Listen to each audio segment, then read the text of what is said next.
반갑습니다. 반갑습니다.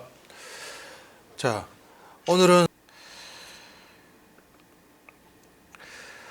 스마트폰 촬영에 있어서 우리가 해야 되는 부분들, 이 스마트폰 촬영에 대해서 좀 자세히 좀 알아야 되는 게 뭐냐면, 2주차, 지난 주차에 저희가 이제 유튜브 플랫폼에 우리 각 개인별로 채널을 만들었잖아요. 그 채널을 만든 걸 거의 대부분 셀카 촬영 아니면 피사체를 촬영하는, 그러니까 직접 촬영을 하고 해야 되는 부분도 있을 겁니다. 그런 부분들에 있어서 굉장히 유용하게 쓰일 자료라고 생각이 듭니다. 자, 오늘은 가장 중요한 DSLR 및 스마트폰 이미지 촬영하기입니다. 여기서 DSLR은 좀 전에 말씀을 했죠.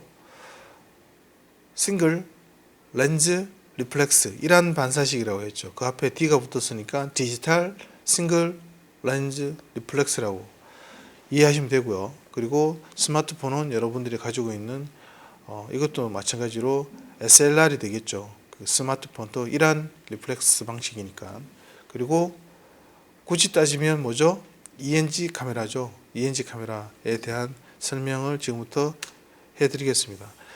아날로그 시대에는 촬영을 하게 되면 그걸 현상을 해야지 다시 포지티브 필름으로 해서 현상본을 볼 수가 있어요. 하지만 요즘은 디지털 시대다 보니까 누르면 바로 볼 수 있어요.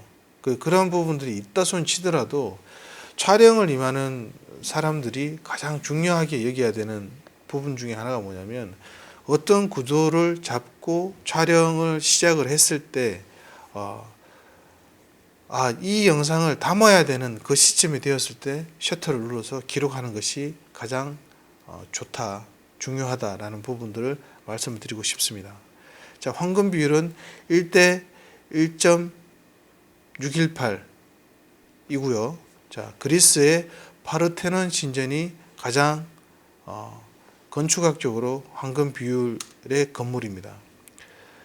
자, 오른쪽 정오각형의 별의 짧은 변과 긴 변의 길이의 비가 바로 5대 8입니다. 이때 짧은 변을 1로 하고 긴 변을 1대 1.618이 나옵니다. 이게 바로 황금 비율인데, 고대 그리스의 수학자 피타고라스가 이러한 부분들을 밝혀냈고 찾아냈습니다. 피타고라스 학파에서. 그리고 비율로 따지면 5대 8의 비는 1대 1.618이 됩니다. 피타고라스 학파는 정오각형에서 바로 이 황금 비율을 발견하게 되죠. 자, 왼쪽에 보이는 남자의 상으로 가장 그 황금 비율이 되어 있는 게 비트루비안맨이라고 하는 상이고요. 그리고 오른쪽에 비너스 상은 이와 같습니다. 비너스 상은 머리에서 목까지를 1로 두고요. 그리고 목에서 배꼽 위에까지를 비율을 재면 머리와 허리까지의 비율이 바로 1대 1.618 이렇게 황금 비율을 나누고, 다시 머리와 허리까지를 1로 두고 허리 배꼽에서 다리까지의 길이를 1.618로 나누면 이게 바로 황금 비율입니다. 자, 여러분들도 집에서 한번 줄자로 한번 재보시죠. 과연 내가 황금 비율인가? 자, 다시 한 번 더 말씀드릴게요. 머리에서 목까지, 목에서 배꼽까지. 자, 머리에서 목까지를 1로 두고, 그리고 목에서 배꼽까지를 1.618로 나온다면 황금 비율입니다. 자, 전체적인 풀샷 키에서 황금 비율은 머리에서 배꼽까지를 1로 두고요. 그리고 배꼽에서 발끝까지를 1.618로 나온다면 이게 바로 황금 비율입니다. 자, 아셨죠? 한번 해보시기 바랍니다.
황금 비율을 좀 전에 이제 학습했으니까 자, 이걸 황금 구도로 한번 적용을 해 보는 걸 해보겠습니다.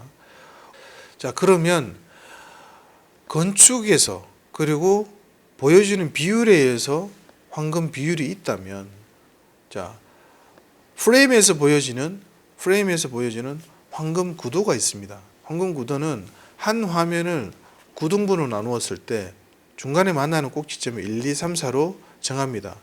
정하고 난 다음에 가장 수직적으로나 수평적으로나 수직적으로 가장 안정된 구도를 만드는 것이 바로 황금 구도인데요.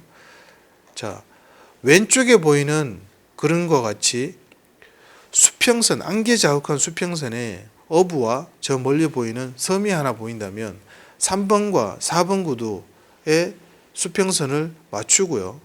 그리고 그 위쪽에 있는 하늘과 안개 낀 모습을 1, 2 지점에 배치를 한다면 안정적인 구도가 될 겁니다. 이게 오른쪽은 만약에 이건 사막이죠. 사막 부분에 수평과 수직을 굳이 만들었을 때, 자, 저희가 이 지점에서 알아야 될 것이 하나 있습니다.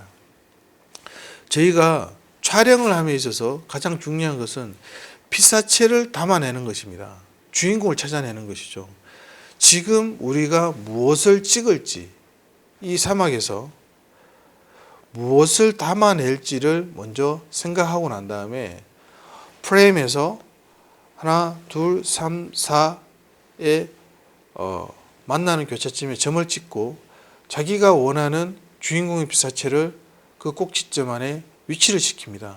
그게 왼쪽과 같이 정말 안정적인 수평선에 안정적인 느낌이 들 수 있게끔 한다면, 지금 오른쪽에 사막은 이렇게 대각선으로 사막의 선이 보이죠. 그리고 저 뒤쪽은 조금 더 기울기가 수평에 가까운 또 사막이 겹쳐서 보이지 않습니까? 근데 이걸 수평과 수직을 맞춰서 찍는다면 굉장히 어렵겠죠. 그렇지만 여기에서 가장 중요한 것은 피사체의 주인공을 찾으면 굉장히 쉬워집니다. 피사체의 주인공을 찾는 겁니다. 화면에서 어떤 피사체를 주인공으로 삼을 것인가. 오른쪽처럼 포토그래퍼가 4번 지점에 머물러서 왼쪽에 있는 대각선으로 보이는 사막의 능선을 배치하여 안정적인 구도를 만들어낼 수도 있죠. 자, 여기에서는 피사체의 주인공은 바로 카메라를 들고 있는 포토그래퍼가 되겠죠.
자, 왼쪽 그림을 보십시오. 왼쪽 그림은 센터에 만들어낼 수도 있겠지만, 자, 보시는 것과 같이, 하지만 1번과 3번 지점 왼쪽에 배치를 하고 오른쪽에 여백을 둡니다.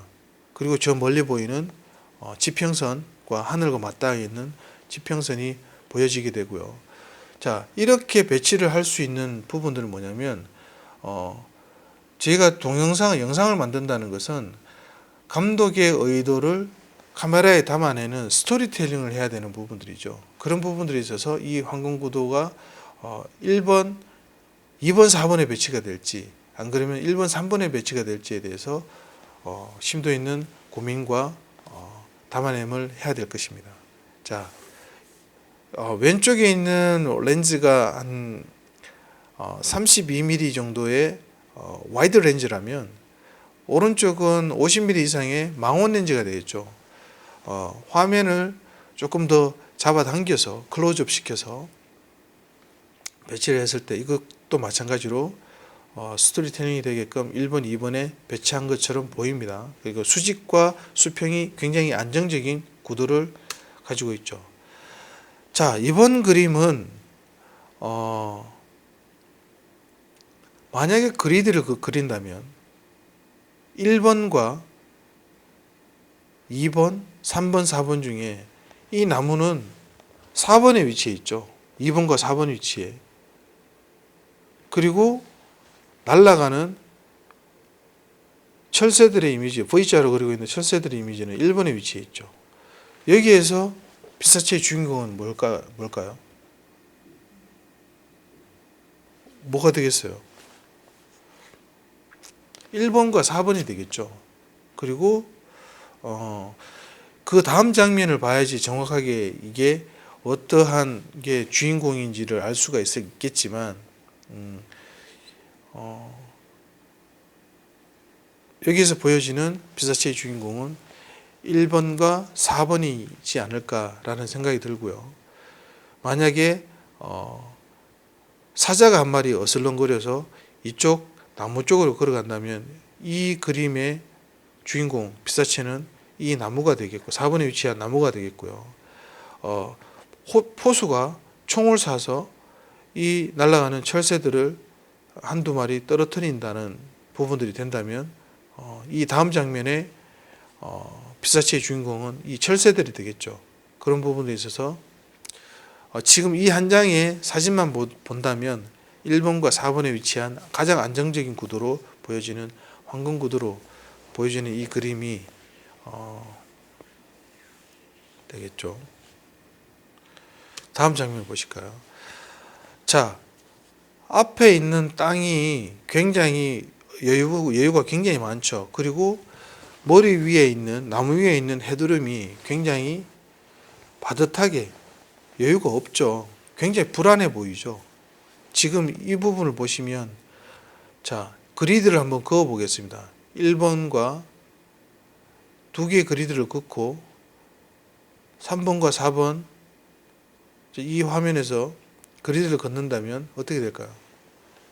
자, 지금 보는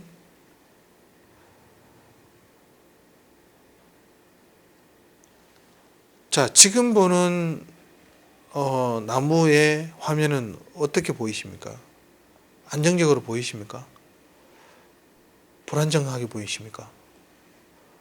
안 보이십니까? 자, 지금 보시는 나무는 뭐 찍으신 분이 어떤 의도를 가지고 찍으셨겠지만 굳이 정의를 하자면 황금 구도에는 좀 아니지 않는가라는 말씀을 드리고 싶고요.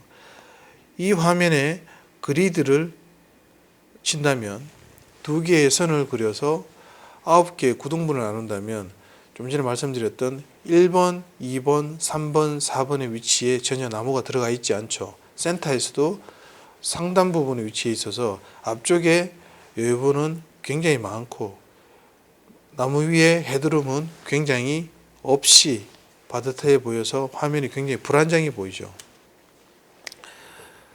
자, 여러분 이제 이해가 되셨습니까?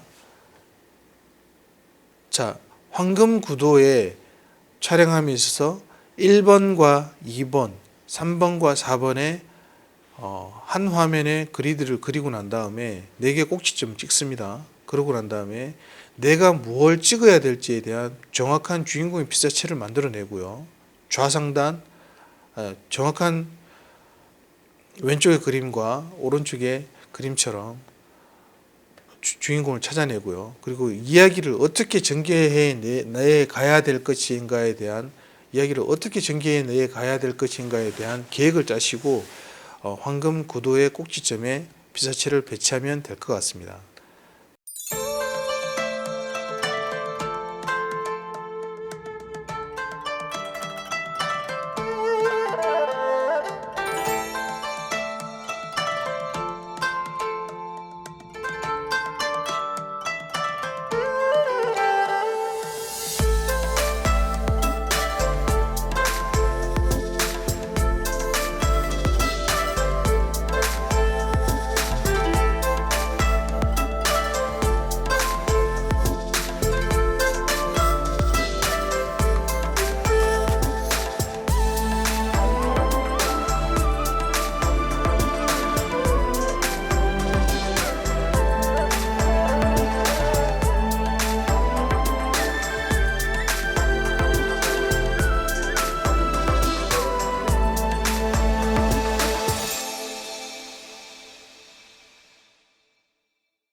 자, 지금부터 할 내용은 스마트폰으로 영상이나 사진을 잘 찍기 위한 방법 몇 가지를 알려드리겠습니다. 자세와 구도와 초점과 밝기인데, 구도는 좀 전에 황금 구도를 제가 말씀드렸으니까 뒤쪽에 이제 보시면 또 부연 설명이 될 것이고요.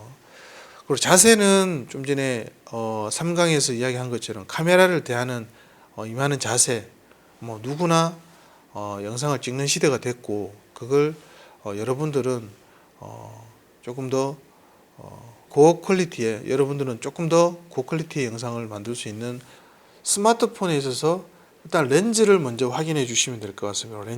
렌즈는 앞쪽에 어떤 이물질이 붙어 있거나 렌즈에 이물질이 끼어 있거나 하는 부분들에 있어서 선명한 영상을 위해서는 일단 렌즈를 먼저 확인해 하셔야 될 것 같고요. 단 렌즈에 어떠한 장치를 하실 수도 있어요. 전체적인 이야기를 이끌어감에 있어서 스토리텔링이 되게끔 영상을 촬영을 할 거지 않습니까? 만약에 뿌옇고 어떤 효과를 원한다면 앞에 필터 효과로 비닐을 씌워도 되고요. 색깔이 있는 비닐을 씌워도 되고요. 그리고 여러분들의 지문을 일부러 묻혀서 뽀얗게 효과를 만들 수도 있습니다. 그런 부분들은 여러분들이 해보시면서 자기한테 맞는 방법을 터득하시면 될 것 같고요. 가장 중요한 렌즈에 관련된 부분들 먼저 확인하셔서 진행을 하셔야 될 거고요. 좀 전에 황금구도에서 설명드렸다시피 어떠한 피사체를 담아냄에 있어서 대상 정하기, 주인공을 먼저 찾는 겁니다. 그런 다음에 영상을 찍게 되면 모든 것이 굉장히 편해집니다. 주인공을 먼저 정해서 사진을 찍는다, 동영상을 촬영한다 라는 부분들이 있으면, 자, 지금 또 영상을 보시면, 사진을 보시면 수평과 수직이 있지만 이 나무가 피사의 사탑처럼 기울어져 있죠. 그러시면 그 앞에 누가 있습니까? 이걸 만약에 나무만 비스듬하게 찍는다면 이 굉장히 이상한 영상이 될 거고 사진이 될 겁니다. 하지만 그 앞쪽에 그걸 쳐다보고 있는 사람이 있죠. 사람은 거의 수직에 가깝게 서 있기 때문에 이런 지평선과 멀리 산이 보이고요. 이 나무는 잘못 찍어서 기울어진 것이 아니라 피사의 사탑처럼 자연 그대로 기울어져 있는 모습을 보고 있는 인물이 있습니다. 자, 이걸 저희는 주인공을 인물과 이 기울어진 나무라고 본다면 수평과 수직을 잘 유지해서 황금구도로 만들어낼 수 있습니다. 아시겠죠? 정확하게 주인공을 어디를 정하느냐에 따라서 촬영이 굉장히 수월해집니다. 그리고 난 다음에 지금 스마트폰으로 촬영을 하죠. 그리고 스마트폰이 됐든 이런 DSLR이 됐든 먼저 구도를 잡게 되면 렌즈를 확인하셨고요. 자, 렌즈 확인하셨죠? 자, 렌즈 앞에 제가 어떤 효과를 주라고 하는 것은 이 DSLR의 필터처럼 스마트폰에도 이런 필터들을 장착해서 자기만의 효과를 낼 수 있다는 것을 제가 좀 전에 말씀드렸고, 그게 이런 돈을 들여서 살 수 있는 필터가 아니면 지문이든 비닐이든 투명 비닐이든 해서 여러분들이 효과를 내실 수 있습니다. 해보시면 정말 재밌습니다. 그런 부분들을 해보셨으면 좋을 것 같고요. 자, 이렇게 해서 피사체를 정하고 렌즈를 확인하고 피사체의 주인공을 찾고 했습니다. 그런 다음에 해야 될 것은 뭐다? 일단 초점을 맞춰야죠. 초점을. 뒤에 보이는 것처럼 수평선과 등대가 있는데 이 부분에 있어서 초점은 나는 저 멀리 있는 저 사람들로 해야 되겠다 라는 부분들이 있을 수 있고요. 아니면 오른쪽 등대에 초점을 맞춰야 되겠다 라고 하는 부분들이 있으면 오른쪽 부분에 초점을 맞춥니다. 초점을 맞추고 촬영을 시작을 합니다. 자, 그 다음 이제 밝기 부분인데요. 스마트폰으로 했을 때 가장 어려운 것이 바로 역광 촬영입니다. 역광 촬영. 역광 촬영에 있어서 여기에 그걸 거의 대부분 카메라들은 터치를 하게 되면 그쪽에 조리개 우선 방식으로 해서 조리개가 열리면서 밝기를 맞추고 그 이외의 부분들은 자동적으로 컬러 밸런스, 그러니까 컬러와 색깔을 맞추는 밸런스가 이루어지는데, 자기가 찍고자 하는 피사체의 주인공의 터치를 일단 해서 자동 밝기를 맞춥니다. 자, 뭐 좀 표현이 좀 어려웠나요? 자, 다시 말씀을 드리면, 자, 지금 보여지는 이런 벚꽃에 여러 가지 이 화면에 거미줄처럼 있다면, 자기가 뭘 찍고자 하는, 촬영자가 뭘 찍고자 하는 것에 대한 주인공을 먼저 찾으면 맨 앞쪽에 꽃이 되겠죠. 세네 송이가 있는 이 꽃이 되겠죠. 이 꽃에 여러분들이 초점을 맞추고 이제 밝기를 터치를 해서 맞추게 되면 됩니다. 그러면 주인공을 찾고 하게 되는 거죠. 그런 다음에 촬영을 진행하면 되고요. 그리고 지금 이와 같이 명암 대비가 굉장히 심한 부분들은 말씀드렸다시피 피사체 주인공을 어디에 둘 것이냐에 따라서 구도를 생각하면서 촬영을 진행하면 됩니다. 자, 완벽한 셀카 찍기의 모든 것에 대해서 잠깐 말씀드리겠습니다. 자, 로앵글은 자, 이렇게 180도 선을 다 그었을 때, 선을 긋고 팔을 쭉 펼쳐 180도에서 15도 각도 밑에서 위로 찍는 거, 로앵글에서는 이렇게 15도 각도 밑으로, 자, 보이시나요? 자, 이렇게 해서 180도 라인을 그었을 때 180도 라인에서 15도 각도 밑에서 위로 찍는 뭐 이런 로앵글 샷, 그리고 부감샷, 위에서 밑으로 눌러 찍는 건, 자, 180도 라인에서 45도 각도, 45도 각도로 해서 찍는 부분들이 가장 잘 나오고 예쁩니다. 자, 로앵글은 나중에 이제 장르 영화에서 또 다시 그 말씀드리겠지만, 로앵글은 피사체를 더욱더 웅장하게 만드는 부분들이 있고요. 그리고 그럼 교수님 15도 밑으로 더 내려가면 되지 않습니까? 됩니다. 당연히 됩니다. 그렇지만 더 기괴해지고 이상해지는 왜곡 현상이 많이 생기기 때문에 15도 정도 밑에서 찍는 게 가장 바람직하고요. 하이앵글인 부감샷으로 내려 찍는 것은 피사체를 조금 더 왜소하게 보이기 위해서 만들 때 바로 부감샷을 찍는데, 저처럼 머리가 굉장히 큰 사람들, 그리고 덩치가 큰 사람들이 어깨가 좁고 머리가 작게끔 나오게끔 하려면 이렇게 45도 각도로 180도에서 45도 각도로 내려서 찍으면 가장 예쁜 셀카 각도가 됩니다. 그리고 셀카는 제가 한 가지 팁을 드리자면, 쭈뼛쭈뼛대거나 부끄러워하면 절대 안 됩니다. 언제 어디서나 아무 데서나 막 찍어대는 것이 바로 셀카고요. 자신 있게 찍는 것이 가장 예쁘고 멋집니다. 아시겠죠? 그리고 여러분들은 저와 수업을 하면서 하나씩 조금씩 발전해 나갈 텐데, 좀 전에는 황금 구도를 느꼈었으면 이제 연극을 하셨고 무대에서 여러분들이 많은 조명을 받아 보셨기 때문에 어디에서 셀카를 찍든 촬영을 하든 하게 되면 빛이 어디에서 자기를 비추느냐에 따라서 그 조명을 읽으셔야 됩니다.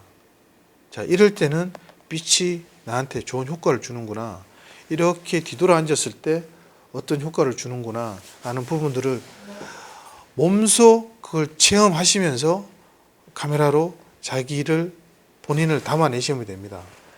무조건 보여지는 순광을, 보여지는 이 조명의 빛을 그대로 받아서 영상을 만들어내는 것보다 이걸 좀 다른 시각으로 조명을 대하는 자세를 가지면 조금 더 자기가 담고자 하는 스토리텔링에 맞는 영상을 담아낼 수 있을 겁니다. 자, 그리고 사람의 눈은 50mm 표준 화각이라고 말씀드렸죠. 그리고 휴대폰에 장착되어 있는 모든 렌즈들은 32mm 이하의 관광 렌즈입니다. 근데 요즘은 나온 이런 인덕션이 달려 있는 이 ISO 기반의 스마트폰인 이 카메라는 와이드와 그 표준 렌즈와 그리고 망원 렌즈가 달려 있죠. 달려 있어서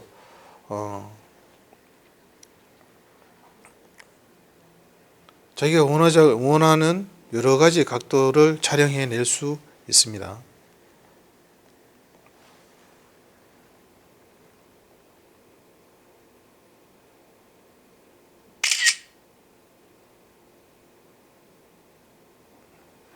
자, 지금 제가 이렇게 지금 촬영을 하고 있는데요. 여러분들 강의를 위해서 이렇게 LED 라이트를 켈빈 5600에 다 맞추고 앞에 ENC 카메라와 DSLR 카메라 그리고 디렉트엑스 파인더 그리고 앞에 카메라가 있습니다. 그리고 앞에 온보드 모니터, 고프로 그리고 또 한 대에 더 5600 켈빈도 맞는 LED 라이트가 있고요. 뒤쪽에는 또 저를 뒤에서 찍는 고프로 카메라가 또 있습니다. 여기에 강의 자료가 또 이렇게 있고요. 해서 촬영을 지금 비대면 촬영을 이렇게 하고 있습니다.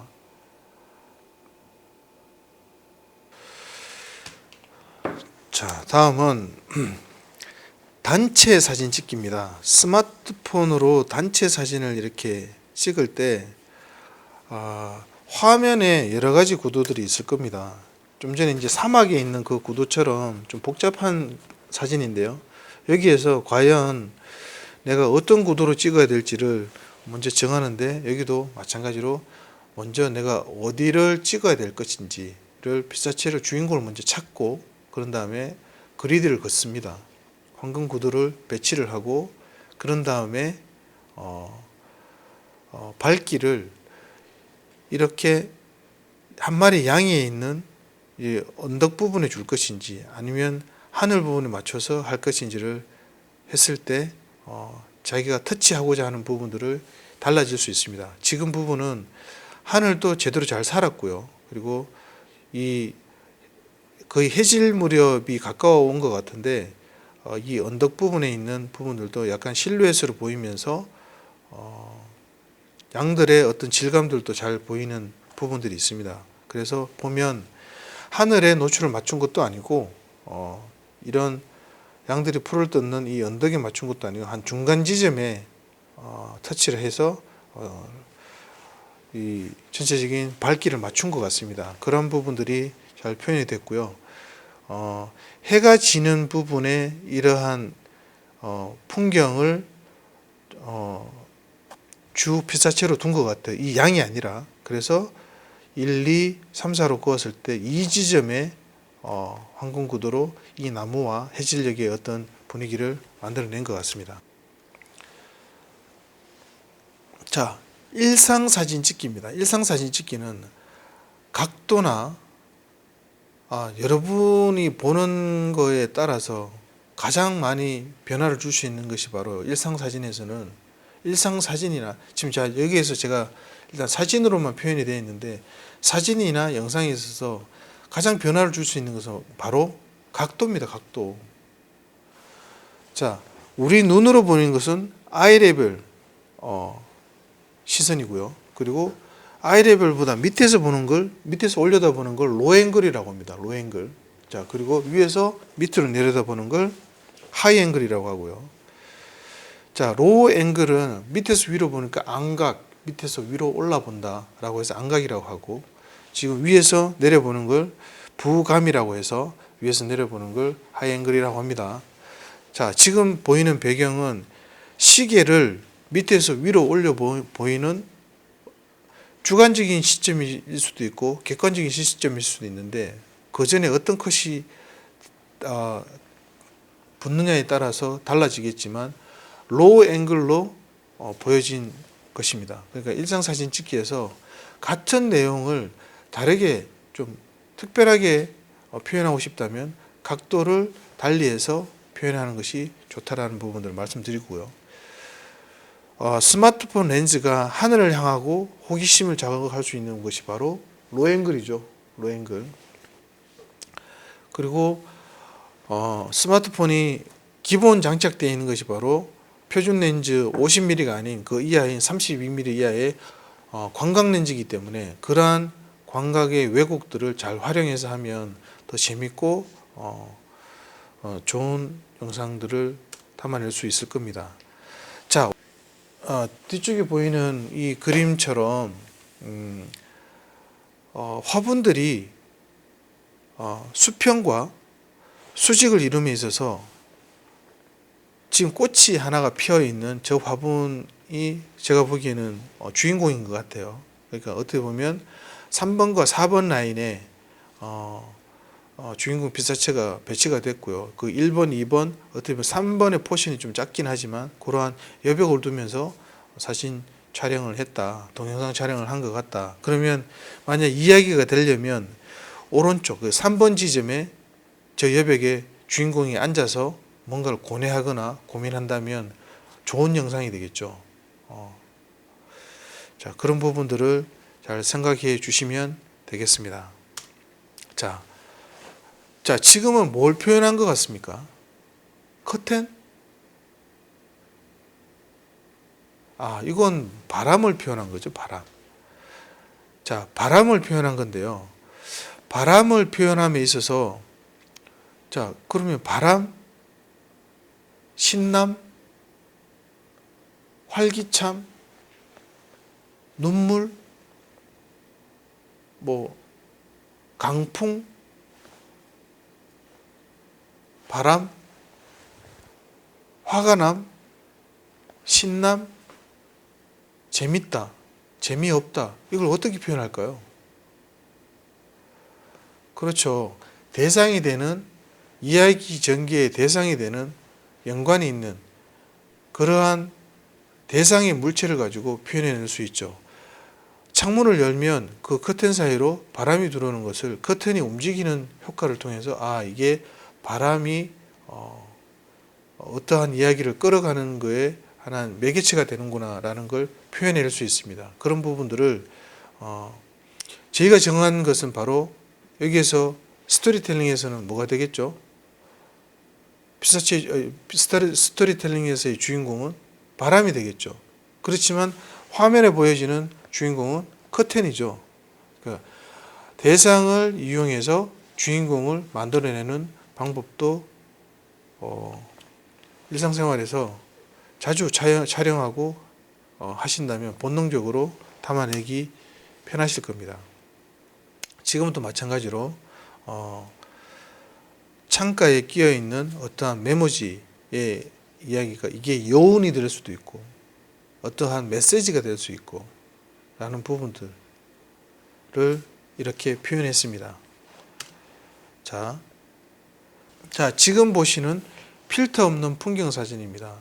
가장 중요한 것은 저는 촬영할 때 그렇게 철칙으로 생각을 하는데 원판 불변의 법칙이라는 게 있고요. 그리고 카메라에서 디지털 신호로 받아들이는 이 카메라가 앞에 무수한 필터를 끼워서 어떤 색을 변형을 시켜서 저장을 하는 것이 아니라 원판을 그대로 잘 담아서 저장하고 난 다음에 후반 작업에서 그 효과를 발휘해낼 수 있는 부분들이 무수히 많습니다. 그런 부분들이 바로 디지털 영화, 디지털 영상이 가지는 강점인데요. 그런 부분에 있어서 지금 보여지는 그림은 황금 구도에 가장 선명하게 안정적으로 수평과 수직 그리고 황금 구도의 꼭지점 2번 지점에 배치를 하고 1번, 2번, 4번 지점에 어떠한 부분들이 여유가 있어 보이게끔 선명하게 찍는 방식을 표현해냈습니다.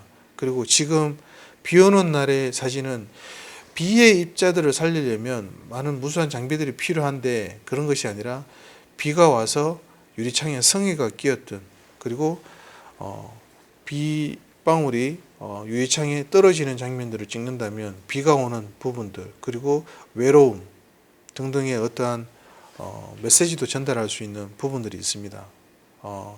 이렇게 해서 우리가 이제 촬영을 함에 있어서 그런 것이 있죠. 제일 먼저 하셔야 될 게 카메라에 대한 제일 안정적인 컨디션을 일단 만들어 주고요. 렌즈를 일단 확인하고 그 다음 피사체의 주인공이 어디인지를 찾은 다음에 황금 구도 안에 인물을 배치를 합니다. 자, 이해되셨죠? 그런 다음에